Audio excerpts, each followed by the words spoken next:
অনেকের হাতেই বিভিন্ন জায়গায় ক্রস চিহ্ন থাকে। বেশিরভাগ জায়গায় এই ক্রস চিহ্ন অশুভ ফল দেয়, কিন্তু এই বৃহস্পতি পর্বতের ক্রসকে আমরা শুভ বলি। কারণ বৃহস্পতি পর্বত ধর্মের পর্বত, গুরুর পর্বত। এই পর্বতের প্রধান মাঙ্গলিক চিহ্ন হল স্বস্তিক চিহ্ন, আর ক্রসকে অর্ধেক স্বস্তিকও বলা হয়। তাই এখানে ক্রস শুভ এবং সফলতার চিহ্ন। ধার্মিক স্বভাব, গুরু বা নেতা হওয়ার গুণ থাকে। স্বামী বা স্ত্রীর সাপোর্ট, বিবাহের পর উন্নতি, লাভ ম্যারেজের সম্ভাবনাও বাড়ায়। কিন্তু এর ঠিক পাশে শনির পর্বতে ক্রস চিহ্ন সর্বাধিক অশুভ। দুর্ভাগ্য, দারিদ্রতা, হঠাৎ ধনহানি ঘটায়, রোগ ও দুর্ঘটনা প্রবণতাকে বাড়ায়।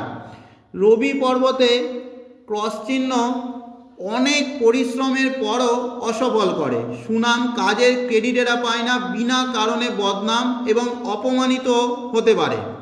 বুধ পর্বতের ক্রস দুরকম ফল দিতে পারে।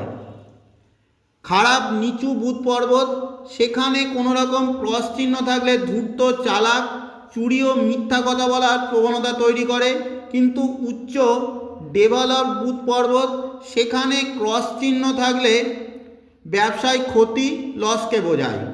আপার মার্স অর্থাৎ এই উচ্চ মঙ্গল পর্বতে ক্রস চিহ্ন শত্রুতা বাড়ায়, মামলা মোকদ্দমায় জড়ায়, শত্রুর দ্বারা বা দুর্ঘটনায় শারীরিক ক্ষতি, রক্তপাতও ঘটাতে পারে। চন্দ্র পর্বতে ক্রস চিহ্ন মানসিক অস্থিরতা, মানসিক সমস্যা, ডিপ্রেশন, বিকৃত কল্পনা, যাত্রা বা জল থেকে ক্ষতির লক্ষণ। চন্দ্র পর্বতের একদম নিচের দিকে ক্রস চিহ্ন থাকলে নেশা বা অ্যাডিকশান, বিষক্রিয়ায় ক্ষতি, অসুস্থতা ঘটায়।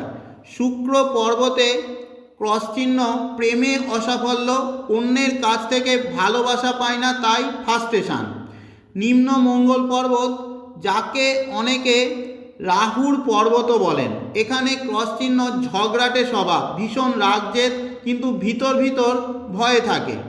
হাতের মাঝের জায়গাটা, যাকে আমরা রাহু বলি, অনেকে একে কেতুও বলে থাকেন। এখানে ক্রস চিহ্ন লাইফে স্ট্রাগল প্রচুর, পদে পদে বাঁধা, হঠাৎ অর্থগতি।